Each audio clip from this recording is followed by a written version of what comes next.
Hello అందరికీ, ఈరోజు వచ్చేసి టిఫిన్లోకి బోండా అయితే తెచ్చుకున్నామండి బయట నుంచి. ఆ రెండు వచ్చేసి 10 రూపాయలు అనమాట. ఒకసారి చూడండి అందులో ఆయిల్ ఎలా ఉందో.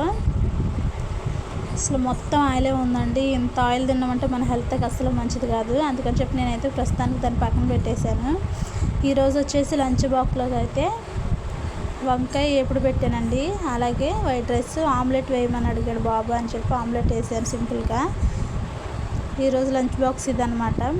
అలాగే ఈరోజు మా పాప వాళ్ళ స్కూల్ దగ్గరికి అయితే వెళ్ళానండి. ఎందుకంటే రేపు పొద్దున్న మెగా పేరెంట్ మీటింగ్ ఉందంట.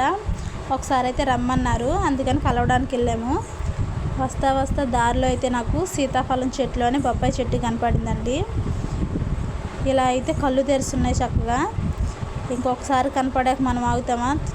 గబగబా అయితే ఈ కాయలు అయితే కోసేసి మళ్ళీ ఎవరైనా చూస్తారని చెప్పి ఫాస్ట్గా ఇంటికైతే వచ్చేసాను. ఒక బొప్పాయి కూడా పండింది. ప్లీజ్ వీడియో నచ్చినట్లయితే నా ఛానల్ సపోర్ట్ చేయండి.